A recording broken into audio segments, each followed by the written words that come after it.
try not to, although very difficult, try not to assume you understand. Try not to assume that you know. You don't how things are done. Try not to assume what the problems are, what people want, what people need. I would say the number one key takeaway is ask. Hello and welcome back to this week's episode. I am absolutely thrilled this week to be joined by the incredible Amanda A. Russo. Amanda is the founder and chief operating officer of an incredible little boutique agency called the Cornerstone Paradigm Consulting business. She has had such an incredible career honing her skills in process improvement, really gaining a deep understanding of end-to-end business operations, and now works with a variety of industries, aligning people, processes, and technology. We're going to find out some fascinating stuff today about some of the projects that she has worked on and how they've helped businesses perform better, and how that she has partnered with leadership teams to create some incredible business results. Amanda, welcome to the show. Thank you so much for having me, Jimmy. You know, I think people really underestimate the power of getting under the hood and doing some process improvement. How did you end up in this world? Oh my gosh. So, Jimmy, it's really funny. I just came to this a conclusion not too long ago on how it all started, which I don't know that I realized until quite recently. So the seed was really planted when I was just a teenager working a part-time job. And, it was a small restaurant, local restaurant in high school, kind of helping out. And at the time I didn't realize, I was really just trying to be helpful and resourceful. And at the time I didn't realize that as I was helping these business owners kind of manage and run the day-to-day business, even though it was really quite small scale, it was a small mom and pop shop, I didn't realize that I was learning about things like supply chain and rolling inventory and what does that all mean and how do we get from one day to the next and how do we, essentially run a business. That was really like my first real exposure to running a business. And from there, I had a really natural I sort of gravitated toward it. So here I am. Oh, many, many moons later, professionally doing this. It's so interesting that these foundational experiences that we have in our youth end up driving the path that we chart as adults. And, as you say, now you do this professionally for organizations. Why do you think there is a need for a process consulting organization to come in and partner with businesses? What's the performance opportunity that they're looking for that you go help with? Yeah, so organizations usually hire someone like me and my team when something is happening. So that is when something is really positive happening. We've scaled 5x over the last 2 years, whatever it might be. And now everyone's kind of drinking from the fire hose. And, we need to really get some standardization and processes in place so that there is consistency from inception of a project to the end of a project. Or if people are going on holiday or they're going, on leave, some kind of leave, a long extended period of leave, your colleagues will know how you do whatever it is that you do and the business can still go on. Or the opposite, which is unfortunately more common, which is we've either got high attrition, a bleeding bottom line, something in the negative is happening to the business. And what we've seen a lot of the times leading up to talking to someone like us is business leaders have already tried to, we call it DIY. And I hate to say it, it sounds a little bit like a home improvement project, but they kind of try to DIY it, they try to, pull all the tools out of the toolbox that they know how to do. We're going to buy new software. We're going to buy this. And usually the software is something popular, a common name that we all know.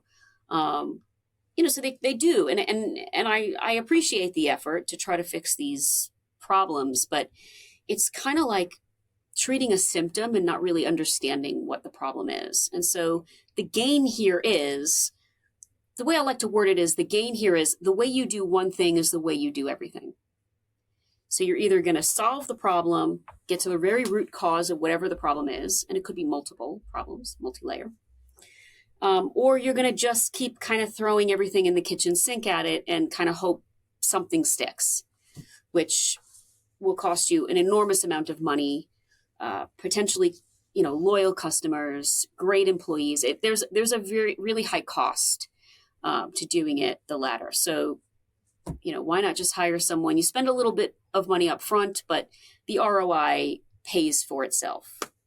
So I'm sorry for the winded answer to your question. Not at all, no. I mean, and I guess there'll be some leaders listening who have potentially worked with consultants or worked with one of the big four companies. Oh, yeah. They were brought in to make change or to transform that organization.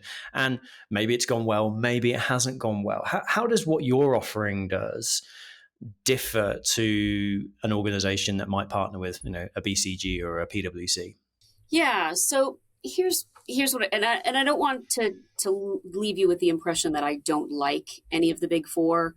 That's not the case. But here's what I will say. I don't have such a large overhead, right? So we're only as good as our last win. There's an old saying, you've probably heard this: no one's ever gotten fired for hiring, or buying Apple or whatever it is, right? Like, so it feels safe to do those things, and I understand that. But we don't hire college graduates. We're not going to be the team that's going to tell you the things that you want to hear, because my reputation relies on it. I'm telling you, we're going to solve your business issues. We're going to get to the root cause. We're going to, get to the bottom of it, come up with a solution roadmap, and get you to where you're looking to go. I have to stick to that plan. I have to prove to you that you've made the right decision, because I'm such a small company. We're such an intimate company, 20, 25 consultants altogether with my contractors and stuff, that we don't have a choice but to deliver what we say we're going to deliver, right? Because I don't have a title, one of the big four names above me to sort of be the cushion under my bottom, right? So our offering is different in that you are getting experts with 20 plus years experience each, collectively working together to solve your problem, as opposed to, and I'm not knocking it, everyone has to learn somewhere, but as opposed to college or university graduates learning on the job. There's a difference, right? I won't say that we're the most expensive, but we're not the cheapest either. So you're really paying for our expertise and not, folks learning on the job, which it's fine. That's just not our model. I'm hearing potentially some conversations that you may have had with organizations where they have previously partnered with these larger consulting firms and maybe it hasn't gone right. Why do you think that there is a leaning towards let's go big four or let's go large consulting firm as opposed to partnering with a more boutique agency? I think it's safe. It feels safe. It's like why, you buy a big name brand television or watch or whatever it is, like these really big purchases, phone, because it feels safe. You feel like you know the name, you trust the name. It doesn't mean that the smaller brands or the names that are virtually unknown are not great or sometimes even better than the larger name, but I think the big names, they feel safe. It doesn't mean that it's a great strategy. It just, you want to, it's an easier way to pass the buck, right? Like, I didn't do it. I hired, big four and they did it. They're the ones that, so it's easier to pass the buck and not get fired. Interesting. So it sounds like there's two barriers to really getting to the root cause of some of these issues. Number one is we think we can do it ourselves. Yes. And we have the skills that we need in-house and we don't want to spend the money. And then if we admit that we can't do it ourselves, that's a failure on our part. But then the only option is to partner with a larger organization because that's safe.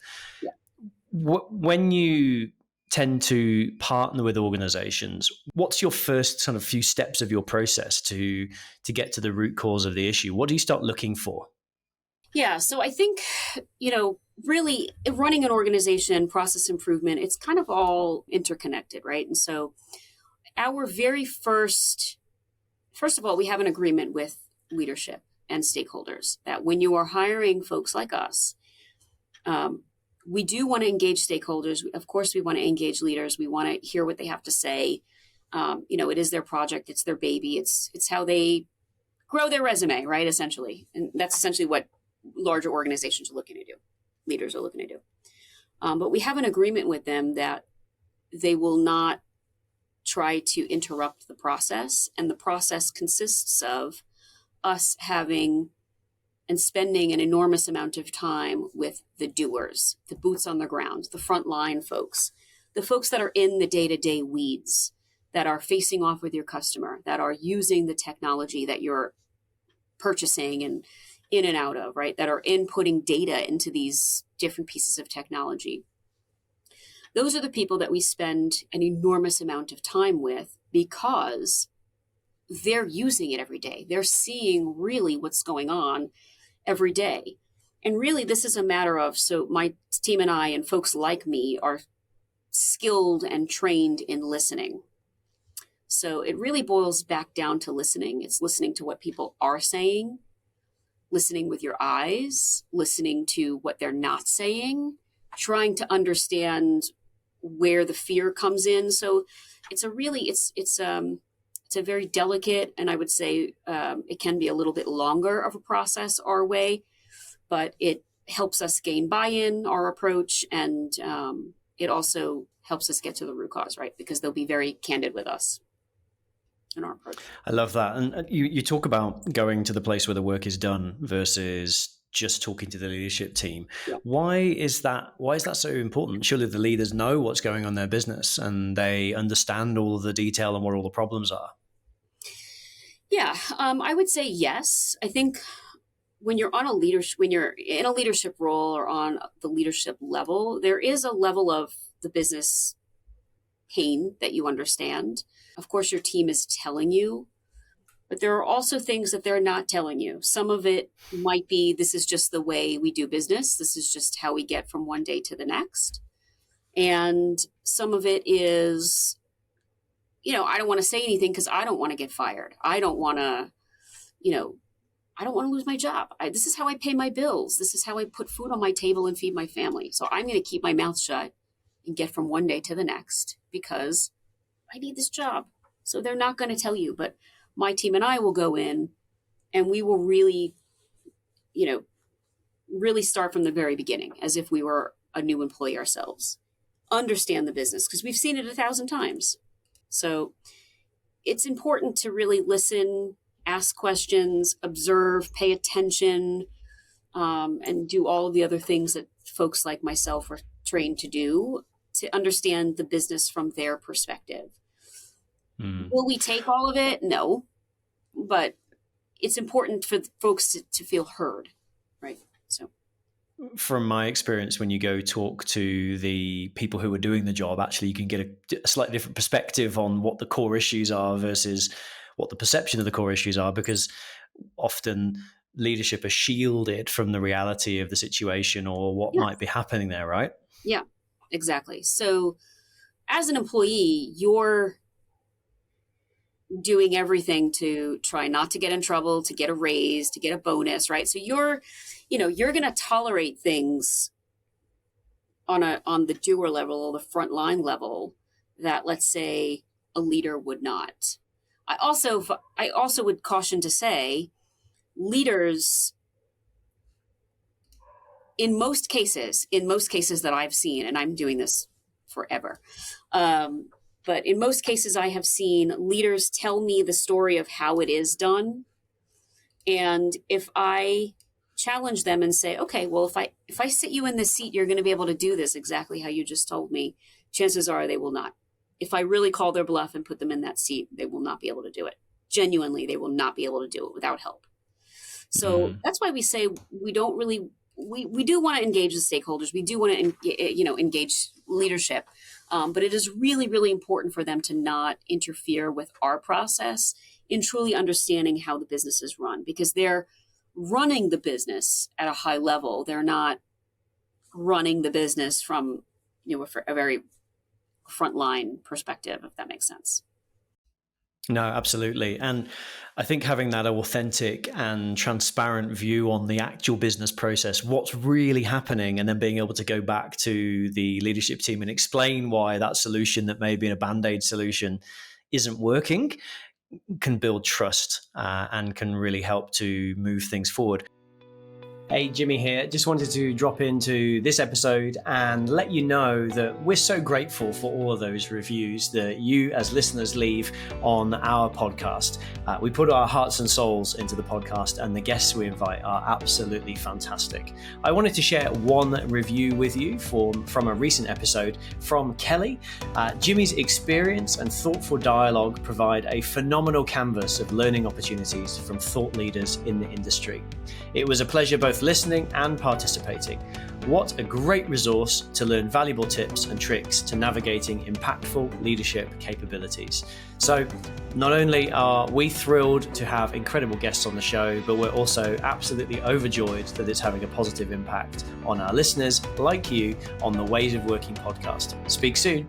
Where do you tend to encounter resistance once you've identified what the root cause is, and we've come up with this great change process that's going to shift the business forward, and people say, oh no, we don't need to do that or don't want to do that? Can you give us an example of where this has happened? Because I think it happens quite a lot in organizations. It happens every time. So I get a lot of resistance, one, when leadership on any level tries to interfere with the process. And the resistance comes in where we identify a gap or we identify an issue that their team has shared with us, and we've seen it with our own eyes, and leadership just says, well, this is why we did, and they start to make excuses on why this happens and why we do it this way and so on and so forth. And where my team and I have been in hospital networks all the way down to your, 20 person team, not for profit, right? We've seen this 1,000 times over, and it's not the way we do business. It doesn't have to be, is the point. So we get a lot of resistance from fear. A lot of resistance in general comes from fear, whether it's from an employee level or a leadership level. Fear. Change is hard and it's scary, and we don't know what's going to happen, and what's going to happen to my job, what's going to happen to me. Imposter syndrome shows up. Even leaders all the way up to the C-suite, they still face imposter syndrome. And so it's a delicate situation to be in. We try our very best to deliver. Like I said, we back our findings up with facts from the organization. We try to use all of the tools that we know to use. And it's understandable. So we try to be as patient as we possibly can as far as delivering the not so great news that, no, your team isn't online shopping, that they're actually, moving like robots to try to keep up with all of this. And so I think the resistance comes in when all of the leadership isn't on board with, this is going to happen. We do need to change. We do need to improve. We will be replacing your homegrown system that was your baby, and you added the, you were there from the very, very beginning, that kind of thing. And so it typically is the job of us to continue with the change management, which we start from the very beginning of a project. And then just being patient with change, right? So talking it through, understanding their fears, understanding what's going on, reiterating, that this is really to improve the organization rather than, we've tried to focus on what you're going to gain rather than what you're going to lose, if that makes sense. So Amanda, this is just so interesting how leadership teams can react to the good news or the bad news being shared about what's going on. But also I'm sure that there is a reaction from the shop floor staff, the people who the change is maybe happening to or happening with. Can you give us an example where you've worked with a client and there's been some resistance, how you managed that and how the leadership team were integral in supporting that change process? Yes, I have a great example for that. So many, many years ago, we worked with a law firm. And, the legal industry is really, there's not a ton of change there, right? Like it's a pretty standard process. This particular law firm was growing and evolving and pretty innovative, frankly, for the space. And long story short, when we implemented quite a number of pieces of technology to kind of help the organization, one, stay organized as they were growing and evolving with document repository systems. We'll just use that as the first example. We did receive a lot of resistance. Like I said, the legal industry has very little change. As long as I can remember, it's really not an evolving space. But there are a lot of tools and resources to help the legal secretaries, help paralegals, and so on and so forth. And so this particular resistance was from she's a legal secretary at the time. I want to say she probably was in the role for 40 years, right, or something wild. Like she's seen it. So from the day of typewriters, that kind of thing. And here we are, these young folks are coming in and we're implementing all this technology, and she does not want to use it. And the truth of the matter is anytime we see resistance, there's fear behind it. What's going to happen to me? What's going to happen to my job? I'm not going to know how to use this. They're going to get rid of me. There's a story that you start to craft in your mind anytime change is about to happen, even change that you want. And so instantly, and this person, she gave me a hard time, to say the least. And I knew she was terrified. And so really when we implemented, the software and everything was up and running, she wasn't using it. And the folks that she worked for weren't using it. And so I said, okay, well, now I'm going to have to be a little bit heavy-handed. And in this particular instance, I actually removed the rights from everyone's computer to save anything to their desktop. It would automatically save to the repository that we put in. So it was a little bit heavy-handed. At the time, I really didn't have a choice, because the point was important documents were going out to, let's say, the Supreme Court that were inaccurate because people were saving it to their desktop, so on and so forth. So long story short, with this one, I was very heavy-handed with that one, forced the whole company. So no more fixing your resume at work, no more, right? But all the work that they were doing had to be saved to this repository or it wouldn't save at all.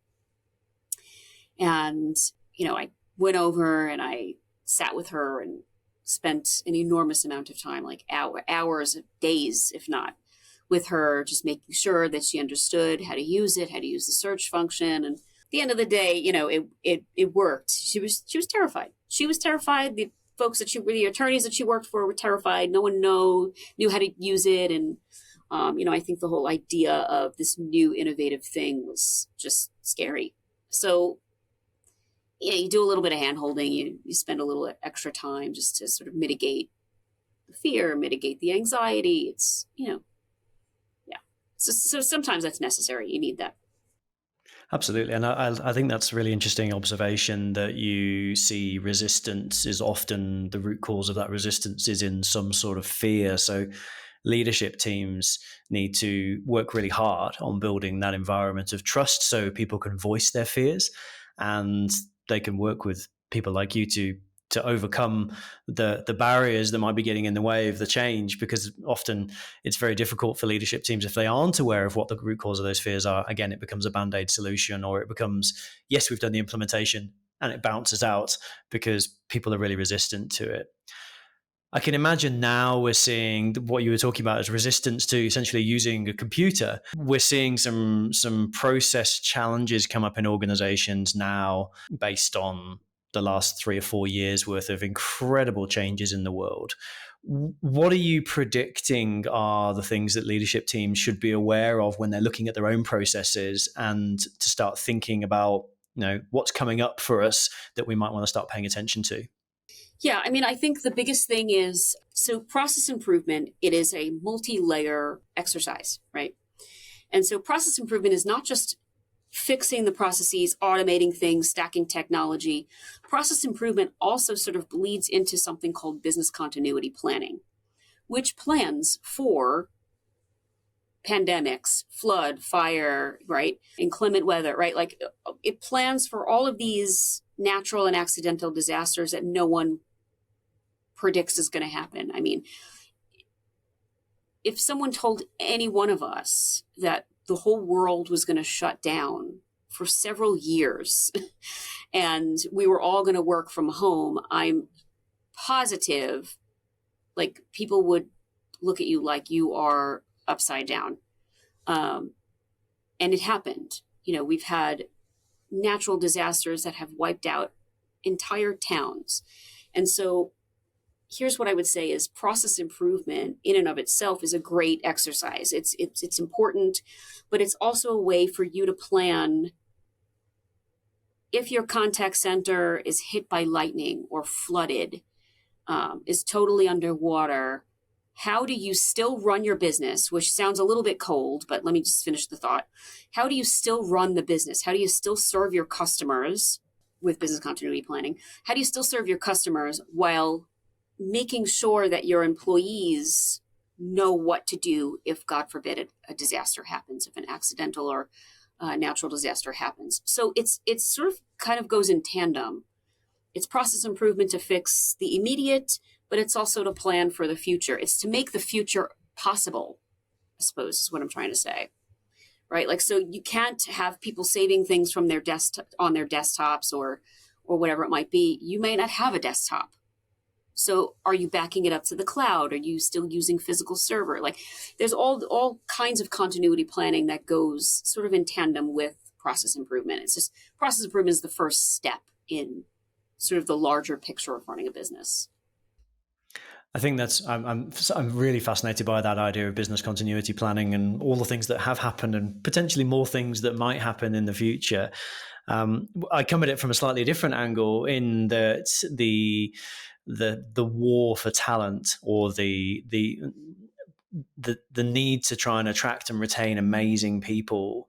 And if your organization is frustrating your employees with cumbersome processes, over-egged bureaucracy, decision-making processes that take forever, those amazing people are going to leave and go somewhere else. So thinking about, what can we do to simplify the job for our best people? Where are our people getting stuck or hung up or blocked? That to me feels like a really great place to start as well, right? Yeah, I mean, it really, I think any organization, any leader that might be listening to this today, it's really a matter of how are we setting our people up for success? Are we giving them all of the tools and resources that they need to be successful? Are we investing in them, in their training, in their development? Are we investing in their, in the workplace culture, which goes far beyond, pizza parties and pool tables and whatever else everybody, these companies have in their business. It's just really holistically setting people up for success. And are we doing that? So yes, that is a great opportunity for process improvement, although multi-layer, it's a good place to start. Fabulous, Amanda. Thank you. That is really interesting. Couple of last questions for you. If you were to offer a key takeaway to our listeners that we've spoken about everything we've spoken about today, what would that be? So I would say, gosh, the key takeaway here is a suggestion.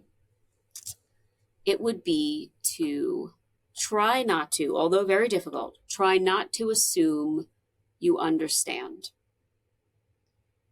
Try not to assume that you don't how things are done. Try not to assume what the problems are, what people want, what people need. I would say the number one key takeaway is ask. Ask your team. Assuming is frankly where a lot of the problems begin, is just assuming. Even if you are watching them in the office every single day, how, you hear them on the phone, how they do you're still assuming because you're not him or her. Even though you're watching them, you're not really understanding how they do things and why they do things the way that they do things. There's they've already come up with the science on how they're going to do something and get it done in a timely manner. you won't see that because they've already mastered how that happens, right? So try not to assume, ask. I like that. Ask and listen, and be prepared to hear something you might not be happy to hear, but it's the Right, important truth. right, right. Yeah, no, that's really great. Amanda, final question. What's one thing that you wish you had always done, but never got around to doing to make you a high performer? One thing that I always wish I had done, but I've never gotten around to. Oh my gosh. Do we have enough time for that? No. I mean, there are so many things that I still want to do. There's a lot of traveling that I would really love to do. You know, I have teams all over the world. So my goal ultimately at some point is to visit each, team and, have some offsite fun. And, it's not always just about work for us. We're a very collegial team and we genuinely really enjoy each other. And so I think that's something that I really want to do and I will get to do, hopefully, at some point in the near future. Yeah, I would say probably just kind of hanging with my team and meeting them, sort of where they are, something that I would like to do. Personally, there's a ton of things that I would love to do that I didn't get to do yet, and maybe I will in the future. Lovely. Thank you so much for the insights. And Amanda A. Russo, it's been a real privilege to get to spend this time with you, to learn a little bit more about the world of process consulting and how that can help businesses to be higher performers. Really appreciate your time. Thank you so much. Thank you so much, Jimmy, for having me. I appreciate it.